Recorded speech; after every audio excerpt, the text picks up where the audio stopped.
Pasé el Día de la Madre completamente sola mientras mis hijos se fueron a una fiesta de amigos, aunque había confirmado con ellos el día anterior que vendrían al brunch, y los dos habían dicho que sí. Lloré toda la tarde en la sala vacía, pero esa misma noche regresaron pidiéndome dinero para pagar sus cuentas. Lo que no sabían era que ya había comprado mi boleto de ida, y eso cambió todo. La mesa había sido puesta desde las 11 de la mañana. Manteles limpios, la vajilla buena que solo sacaba para ocasiones especiales, las servilletas de tela que había planchado la noche anterior. En el centro, un modesto arreglo de flores que compré con los últimos dólares que me quedaban del cheque del Seguro Social. El pollo estaba en el horno, las papas peladas, la ensalada preparada, todo listo para el brunch del Día de la Madre. Confirmé con ellos el día anterior. Llamé a Tanisha primero. Ella contestó apresurada como siempre con ese tono de voz que usaba cuando hacía varias cosas mientras hablaba conmigo. Le pregunté si venían mañana. Ella dijo, sí, mamá. Claro que estaremos allí. Luego llamé a Malik. Él fue más directo. Sí, mamá. Vamos a ir. No te preocupes por eso. Colgó rápido. Me sentí aliviada. Pensé que esta vez sería diferente. Pensé que esta vez sí se acordarían. Me acomodé en el sofá de la sala y esperé. Miré el reloj a las 12. Nada. Para las 12:30, comencé a sentir ese nudo familiar en el estómago.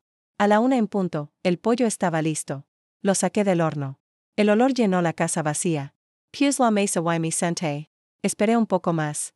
A las 2 de la tarde, marqué el número de Tanisa. No contestó. Intent con Malik. Directo al buzón de voz. Intent de nuevo. Nada. El pollo se estaba enfriando, las papas también. Me levanté y caminé hacia la ventana. La calle estaba tranquila. Pasaron algunas familias caminando, riendo, madres con sus hijos, flores en las manos, abrazos. Volví a la mesa. Me senté sola frente a todos esos platos vacíos. Entonces entendí. No hay venir de nuevo. No este año. Igual que el año pasado, igual que mi cumpleaños. Igual que la Navidad, siempre tenían una excusa, siempre algo más importante que yo. Me quedé sentada allí no sé cuánto tiempo. El reloj marcó las 3, luego las 4, luego las 5. La luz de la tarde comenzó a cambiar. Las sombras se alargaron en la habitación. Todo estaba tan silencioso que podía escuchar mi propia respiración. Podía escuchar el sonido de mi corazón rompiéndose una vez más. A las 6 de la tarde, me levanté y puse la comida en el refrigerador. Nadie la iba a comer. Recogí los platos, doblé los manteles, guardé las servilletas y tiré las flores a la basura. Estaban mustias de todos modos, igual que yo. Me senté de nuevo en el sofá, y fue entonces cuando comenzaron a caer las lágrimas. No eran lágrimas ruidosas. No eran sollozos dramáticos. Eran lágrimas silenciosas, las que más duelen porque vienen desde lo más profundo. Desde el lugar donde guardas todas las decepciones que no quieres admitir, el lugar donde sabes la verdad pero prefieres fingir que no existe. Lloré pensando en todos los días de la madre que había pasado sola. Lloré pensando en todas las veces que habían prometido venir y no lo hicieron. Lloré pensando que les había dado toda mi vida y ellos no podían darme ni una sola tarde. Tengo 70 años de vida. 48 años de ser madre. Y ese día, en esa habitación vacía, me di cuenta de algo que había estado negando durante mucho tiempo. Mis hijos no me amaban. O quizás sí me amaban, pero no lo suficiente. No lo suficiente para recordar, no lo suficiente para estar presentes, no lo suficiente para importarles. Cayó la noche y yo seguía allí inmóvil sin encender las luces. Solo yo, la oscuridad y ese peso en el pecho que ya no sabía cómo quitar. Pensé en llamarlos de nuevo. Pensé en enviarles un mensaje de texto. Pensé en decirles cómo me sentía, pero no lo hice porque sabía que dirían lo mismo de siempre. Lo siento, mamá. Las cosas se complicaron. La próxima vez. Siempre la próxima vez. Que nunca llegaba. Eran casi las 10 de la noche cuando escuché el coche detenerse afuera. Reconocí el sonido del motor. Era el de Malik. Luego escuché voces, risas, pasos en el jardín, la llave en la cerradura, la puerta abriéndose. Encendieron la luz de la sala y me vieron sentada allí en la oscuridad con los ojos hinchados. Mi alma se hizo añicos. Tanisa fue la primera en hablar. Hola, mamá. Solo pensamos en pasar por aquí. Llevaba un vestido elegante, su maquillaje perfecto. Olía a perfume caro y alcohol. Malik entró detrás de ella. Él también estaba arreglado. Camisa nueva, zapatos brillantes. Me miró con esa sonrisa casual que usaba cuando quería algo. Hola, mamá. ¿Cómo estuvo tu día? No respondí. No pude. Tenía un nudo en la garganta que me impedía hablar. Los miré y lo vi todo. Vi la verdad que había estado evitando. Habían estado en una fiesta divirtiéndose, bebiendo, riendo mientras yo lloraba sola en esta habitación vacía. Tanisa se sentó en el sillón frente a mí. Malik permaneció de pie. Hubo un silencio incómodo. Entonces Tanisa sacó su teléfono. Miró la pantalla y volvió a mirarme. Mamá, tenemos que hablar de algo importante. Malik se acercó y se sentó en el brazo del sofá. Sí, mamá, tenemos un problema. Necesitamos que nos ayudes. Tanisa asintió. Es urgente, mamá. Son las cuentas mensuales. Todo se acumuló. La renta de Malik, mi tarjeta de crédito. Son unos $3,000. Necesitamos que nos los prestes. Los miré a ambos. Ahí estaban mis hijos. Los niños por los que había trabajado hasta romperme la espalda. Los niños por los que había renunciado a todo. Los niños que no habían venido a brunch conmigo el día de la madre. Pero vinieron esa misma noche a pedirme dinero. Algo se rompió dentro de mí en ese momento. Algo que nunca volvería a unirse. Los miré y pensé en el sobre que había escondido en mi dormitorio. El sobre con el boleto de autobús, el boleto de ida sin regreso. Ellos aún no lo sabían. No sabían que ya había tomado una decisión. No sabían que esta sería la última vez que me verían así, callada, sumisa, disponible. No sabían que todo estaba a punto de cambiar. Y mientras seguían hablando de sus problemas, sus deudas, sus necesidades, yo solo pensaba en una cosa. Mi nombre es Vivian Sterling. Tengo 70 años, y ya compré mi boleto de ida. No siempre fue así.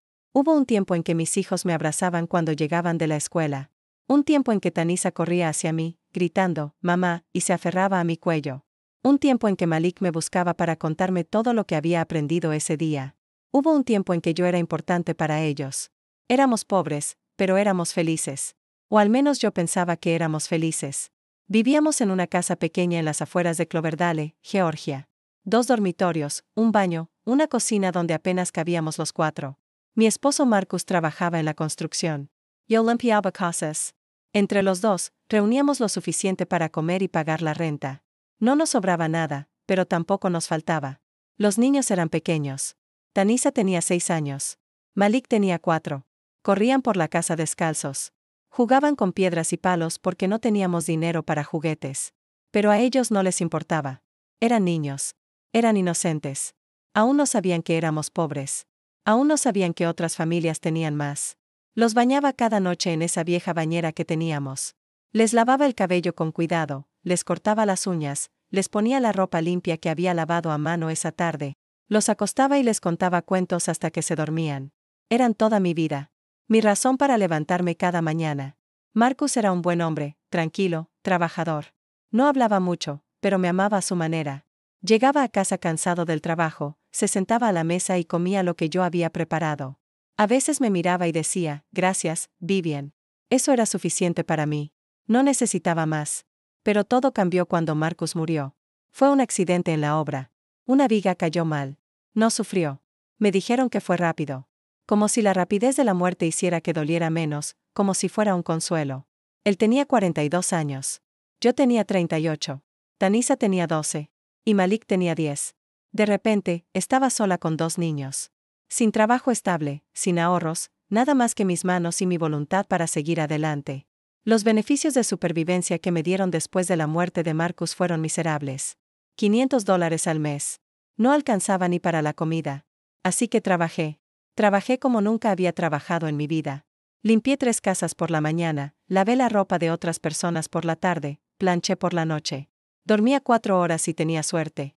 Me levantaba antes del amanecer y me acostaba después de la medianoche. Mis manos se llenaron de callos. Mi espalda comenzó a doler. Mis rodillas comenzaron a fallar. Pero no me importaba porque mis hijos estaban bien.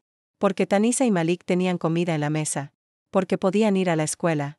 Porque tenían ropa limpia. Porque tenían zapatos, porque tenían una madre que daría su vida por ellos. Y estaba dispuesta a darla. Tanisa era la mayor, siempre más seria, más responsable. Me ayudaba con Malik, lo cuidaba cuando yo tenía que trabajar hasta tarde, le preparaba la cena, lo ayudaba con la tarea. Era una niña adulta en un cuerpo de niña, y yo me sentía culpable por eso, por robarle su infancia, por obligarla a crecer tan rápido. Malik era diferente, alegre, soñador, siempre inventando cosas. Dibujaba en cualquier papel que encontraba. Me decía que cuando fuera grande iba a ser artista, que iba a ser famoso, que me iba a comprar una casa grande y que yo nunca más tendría que trabajar. Y yo le creía porque las madres siempre creen a sus hijos. Los años pasaron. Crecieron. La casa se sentía cada vez más pequeña. Tanisha comenzó a quejarse.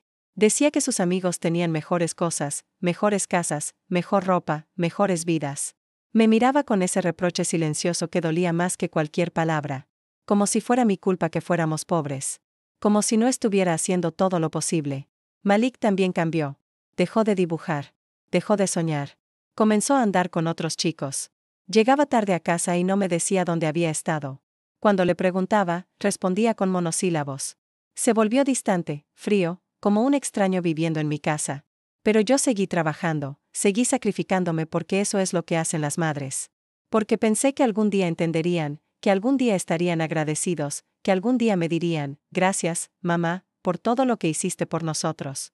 Cuando Tanisha cumplió 18 años, consiguió un trabajo en una tienda del centro. Comenzó a ganar su propio dinero. Pensé que me ayudaría. Pensé que ahora que trabajaba, yo podría descansar un poco. Pero no, Tanisha ahorró cada centavo. Compró ropa nueva, zapatos nuevos, maquillaje, perfumes. Salía con sus amigas. Y cuando le pedía que contribuyera algo a la casa, me miraba como si le estuviera pidiendo un riñón. Malik apenas terminó la escuela. No quiso ir a la universidad. Dijo que la universidad no era para él, que iba a conseguir un trabajo, que iba a ganar dinero, y que no necesitaba más educación. No insistí. Estaba cansada de pelear. Estaba cansada de todo. Consiguió un trabajo en un taller mecánico. Ganaba poco, pero era algo. Pensé que se quedaría conmigo, que me ayudaría con los gastos, pero a los 6 meses me dijo que se iba a mudar. Había encontrado un apartamento con unos amigos. Necesitaba su espacio. Ya era un hombre, y no podía quedarse viviendo conmigo. No dije nada. Solo lo ayudé a empacar sus cosas. Le di dinero para el primer mes de renta, dinero que no tenía, dinero que saqué de mis escasos ahorros, y lo vi irse sin mirar atrás. Tanisha se fue 2 años después. Conoció a un hombre, se enamoró y se casó. No me invitó a la boda. Bueno, sí me invitó, pero fue una de esas invitaciones obligatorias que haces porque tienes que hacerlo. Fui a la boda. Mi Santayanan Renson. Nadie habló conmigo. Nadie me presentó. Nadie me hizo sentir importante. Solo era la madre de la novia, una ocurrencia tardía, una obligación. El matrimonio de Tanisha duró 3 años. Luego se divorció, volvió a mi casa llorando, diciéndome que el hombre le había sido infiel, que la había tratado mal, que necesitaba un lugar para quedarse. La recibí. Claro que la recibí. Era mi hija. Pero no me dio las gracias. Se quedó 6 meses, se recuperó, conoció a otro hombre y se fue de nuevo sin despedirse. Malik nunca se casó. Tuvo novias, muchas novias, todas fugaces, todas iguales. Me las presentaba cuando necesitaba impresionarlas. Mira, esta es mi mamá. Bendito sea su corazón, vive sola, siempre tan sacrificada. Y ellas me miraban con lástima, con esa lástima que te hace sentir pequeña, invisible, innecesaria. Los años siguieron pasando. Yo seguí trabajando. Aunque ya no podía limpiar casas como antes, aunque me dolía tanto la espalda que había días que no podía levantarme de la cama, aunque mis manos temblaban, aunque mis rodillas no me sostenían, pero seguían viniendo. Tanisha y Malik seguían viniendo cuando necesitaban algo. Dinero casi siempre. $200 para la renta, 300 para una deuda, 500 para una emergencia. Nunca lo explicaban del todo. Y yo daba. Siempre daba. Aunque tuviera que dejar de comprar mi medicina. Aunque tuviera que comer menos. Aunque tuviera que apagar la calefacción en invierno para ahorrar. Porque eran mis hijos. Porque los amaba. Porque pensaba que algún día cambiarían. Que algún día madurarían. Que algún día se darían cuenta de todo lo que había hecho por ellos. Pero ese día nunca llegó. Y mientras yo esperaba ese día, ellos seguían tomando, seguían pidiendo, seguían olvidándose de mí hasta ese día de la madre. Hasta ese día, me senté en la sala vacía llorando, esperando, muriendo lentamente por dentro. Y llegaron esa noche, oliendo a fiesta y diversión, a una vida que yo nunca tuve, y me pidieron $3,000, tan casualmente como se pide un vaso de agua. Fue entonces cuando algo hizo clic en mi cabeza. Cuando entendí que esto nunca iba a cambiar, que ellos nunca iban a cambiar. Que yo podía seguir dando y dando hasta caer muerta. Y ellos seguirían tomando sin agradecer, sin recordar, sin amar. Esa noche, no les di el dinero. Les dije que no lo tenía. Tanisha S. Enojo. Puso esa cara que ponía cuando las cosas no salían como ella quería. Pero mama, tú siempre tienes algo guardado. Siempre nos ayudas. No puede ser que justo ahora no tengas nada. Su voz tenía ese tono acusador como si yo le debiera algo. Como si fuera mi obligación solucionarle la vida. Malik fue más directo. Mamá, en serio necesitamos este dinero. No es un capricho. Son deudas reales. Si no pagamos, vamos a tener problemas. Me miró esperando que cediera porque siempre cedía. Siempre terminaba dándoles lo que pedían, aunque me dejara sin nada. Pero esta vez no cedí. Los miré y les dije que no. Que no tenía ese dinero, que apenas tenía para vivir, que mi cheque del seguro social era solo de $1.200 al mes, y que con eso tenía que pagar la electricidad, el agua, la comida y la medicina. Que no me sobraba nada, que esta vez no podía ayudarlos. Tanisa se levantó del sillón y exhaló con frustración. Increíble, mamá. Justo ahora. Cuando realmente te necesitamos, no puedes ayudarnos. Malik también se puso de pie. Bueno, entonces tendremos que arreglárnoslas de otra manera.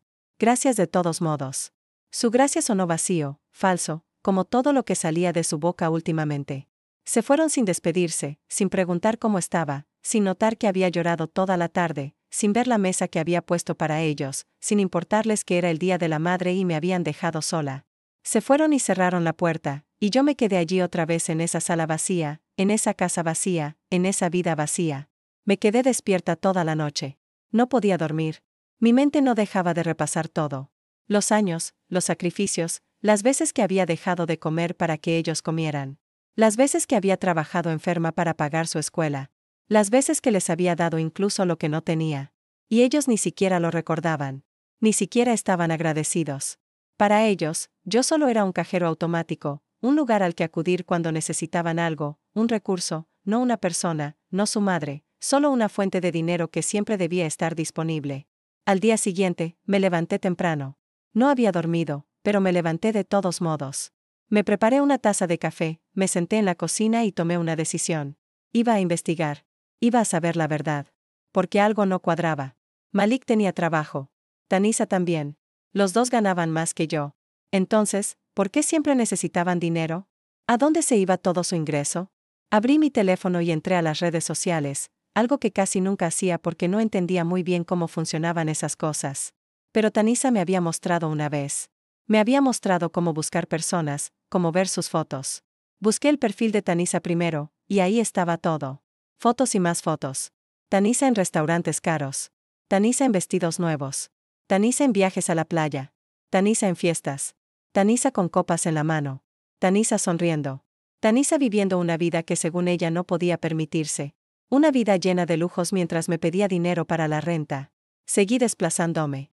Más fotos, más restaurantes, más ropa, más viajes, publicaciones de hace una semana, hace 2 días, ayer, anoche. Una foto de la fiesta a la que fue en lugar de venir a brunch conmigo. Estaba con sus amigas, todas maquilladas, todas con ropa elegante. La descripción decía, día perfecto con mis favoritas, corazones, emojis, felicidad. Un día perfecto. Mientras yo lloraba sola en mi casa, mientras los esperaba, mientras guardaba la comida que nadie iba a comer. Un día perfecto. Busqué el perfil de Malik. Más de lo mismo. Fotos en bares, fotos con amigos, fotos con motocicletas nuevas, fotos con ropa de diseñador, fotos en conciertos, fotos en eventos. Una vida plena, una vida cara, una vida que no coincidía con alguien que no podía pagar sus cuentas. Me quedé mirando esas fotos durante horas. Sentí una sensación extraña en el pecho. No era solo tristeza. Era algo más profundo. Era la sensación de haber sido engañada, de haber sido utilizada, de haber sido una tonta durante todos esos años. Luego vi algo que me heló la sangre. Unchat Grupo. Tanisa había publicado accidentalmente una captura de pantalla. O quizás no fue accidental. Quizás no le importaba quién la viera. Era un grupo llamado Los Chicos Sterling. Eran solo ellos dos, Tanisa y Malik. La captura de pantalla mostraba parte de una conversación. Malik había escrito, ¿ya le preguntaste a la viejita? Tanisa respondió, todavía no, pero ya sé cómo la voy a trabajar. Le diré que es urgente. Ya sabes cómo es. Siempre cae. Malik, jajaja. Sí, pobre. Pero bueno, para eso la tuvo, ¿no? Para que nos cuide cuando sea vieja. Y mientras tanto, puede financiarnos un poco más. Leí eso 1, 2, 3 veces. No podía creer lo que estaba viendo. La viejita. Pobrecita. Financiarnos un poco más. Así hablaban de mí. Eso pensaban de mí. Como una carga, como una futura obligación, como alguien de quien burlarse. Entonces cerré el teléfono. Mis manos temblaban. Sentí náuseas. Me levanté y fui al baño. Me miré en el espejo. Vi a una mujer de 70 años, cansada, desgastada, con arrugas profundas, el cabello completamente blanco, ojos tristes, manos deformadas por tanto trabajar. Esta era yo, Vivian Sterling, la mujer que había dado toda su vida por 2 hijos que la llamaban la viejita. La mujer que se había roto la espalda trabajando para que ellos tuvieran todo lo que ella nunca tuvo. La mujer que seguía dándoles dinero mientras se burlaban de ella en sus chats privados. Volví a mi dormitorio y abrí el cajón de mi mesita de noche. Saqué una caja vieja donde guardaba papeles importantes, documentos, recibos, comprobantes de pago. Comencé a revisar todo. Mentalmente calculé cuánto dinero les había dado en los últimos 5 años. $20.000. En 5 años, les había dado $20.000. Dinero que saqué de mi cheque del Seguro Social. Dinero que ahorré al no comprarme cosas a mí misma. Dinero que pedí prestado y todavía estaba pagando. $20.000 que ellos gastaron en fiestas, ropa, viajes y caprichos mientras me decían que era para emergencias, para deudas urgentes, para necesidades. Me mintieron. Siempre me habían mentido. Y yo siempre les creí porque eso es lo que hacen las madres tontas. Creen a sus hijos incluso cuando todas las señales dicen que no deberían. Guardé los papeles, cerré la caja y me senté al borde de mi cama. En ese momento, entendí algo fundamental. Si yo no cambiaba esto, nadie lo haría. Ellos nunca iban a despertar un día y decidir tratarme mejor. Nunca iban a estar agradecidos. Nunca iban a apreciarme. Nunca iban a amarme como yo los amaba a ellos. Tenía 2 opciones. Continuar así hasta que me muriera. Seguir siendo la viejita que los financia. Seguir dándoles todo hasta que no me quedara nada. Hasta morir sola y olvidada en esta casa. Mientras ellos seguían con sus vidas perfectas, publicando fotos felices en línea. O podía hacer algo diferente, algo que nunca había hecho, algo que me daba miedo solo pensarlo. Podía elegirme a mí misma por primera vez en 70 años. Podía pensar en mí. Podía hacer algo por mí. Me levanté, fui a la sala y encendí la computadora vieja que tenía, la que Malik me había dado años atrás cuando ya era demasiado lenta para él. Me conecté a internet y busqué comunidades de jubilados cerca de la costa. No sé por qué busqué eso. Quizás porque siempre había soñado con ver el océano, con vivir cerca del agua, con escuchar las olas, con sentir la brisa, cosas que nunca hice porque siempre estaba demasiado ocupada dando mi vida a los demás. Aparecieron varios resultados. Lugares tranquilos, comunidades para adultos mayores, casas pequeñas pero respetables, precios asequibles. Lejos de esta ciudad, lejos de esta vida, lejos de ellos. Anoté algunos números, algunos nombres, algunas direcciones. Apagué la computadora y allí, sentada en la habitación donde había llorado el día anterior, comencé a planear algo que nunca pensé que haría. Comencé a planear mi escape, mi libertad, mi nueva vida. Una vida donde Vivian Sterling no sería la viejita. Donde no sería el trueno, donde no sería la madre olvidada. Una vida donde yo pudiera simplemente ser Vivian, una mujer, una persona, alguien que importa. Pero primero, necesitaba saber más. Necesitaba entender exactamente qué tan profundo era el engaño. Necesitaba ver con mis propios ojos quiénes eran realmente mis hijos. Así que decidí hacer algo que nunca había hecho. Decidí investigarlos, seguirlos, observarlos sin que lo supieran. Lema Ellie. Eleanor Johnson, mi vieja vecina, la única persona en este mundo que todavía me trataba como un ser humano. La había ayudado años atrás cuando su esposo murió. Le presté dinero. Le di comida. La consolé en su dolor, y ella nunca lo olvidó. A diferencia de mis propios hijos, ella sabía ser agradecida. Ella contestó al segundo timbre. Vivian, qué bueno escuchar tu voz. ¿Cómo estás? Su voz era cálida, real. Hablamos un rato. Le conté un poco, no todo. No podía contarle todo. Le pedí un favor. Necesitaba que me ayudara a conseguir información. Necesitaba saber a dónde iban mis hijos, qué hacían, con quién estaban. Ella no preguntó por qué. Solo dijo, cuenta conmigo. Quedamos en vernos al día siguiente. Esa noche, dormí un poco mejor. No porque estuviera tranquila, sino porque por primera vez en mucho tiempo, sentía que tenía un propósito, un plan, una dirección. Ya no era solo la mujer que esperaba. Ahora era la mujer que actuaba. Ella vino a mi casa a la mañana siguiente. Trajo café y pasteles. Se sentó conmigo a la mesa de la cocina y escuchó. Lo conté todo. Le mostré las capturas de pantalla que había guardado. Le mostré los recibos del dinero que les había dado. Le mostré las fotos en las redes sociales, todo. Ella escuchó en silencio. Cuando terminé, solo tomó mi mano y dijo, Vivian, esto tiene que terminar. Y yo supe que tenía razón. Tenía que terminar, pero no de cualquier manera. Tenía que terminar de la manera correcta, una manera que me devolviera mi dignidad. Ella conocía gente. Tenía contactos. Su sobrino trabajaba en un bufete de abogados. Me dijo que podía conseguirme una cita, que él podía ayudarme a organizar mis cosas, mis papeles, mi dinero, mi vida. Acepté. 3 días después, estaba sentada en una oficina frente a un joven abogado. Su nombre era Avery Jones. Tendría unos 35 años. Era serio pero amable. Me ofreció agua y me pidió que le contara mi situación. Y hablé. Hablé más de lo que había hablado en años. Le hablé de mis hijos, del dinero, de las mentiras, de cómo me trataban. Le mostré todo lo que había recopilado. Tomó notas. Hizo preguntas. Preguntas que nadie me había hecho nunca. Preguntas sobre mí, sobre lo que quería, sobre lo que necesitaba. Avery me explicó varias cosas. Me explicó que no estaba obligada a darles dinero a mis hijos, que ellos eran adultos responsables de sus propias vidas, que yo tenía derecho a vivir en paz, que podía hacer lo que quisiera con mi dinero, mi casa y mi tiempo.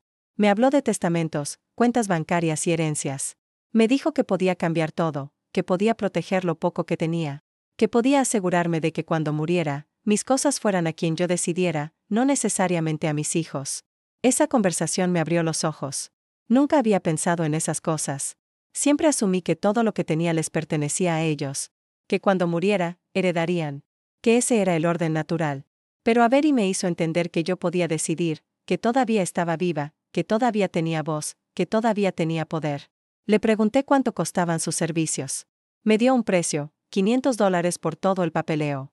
Era mucho dinero para mí, más de lo que tenía disponible. Pero ella me había prestado el dinero. Me dijo que se lo devolviera cuando pudiera, o que no se lo devolviera, que lo importante era que yo estuviera bien. Contraté a Avery ese mismo día.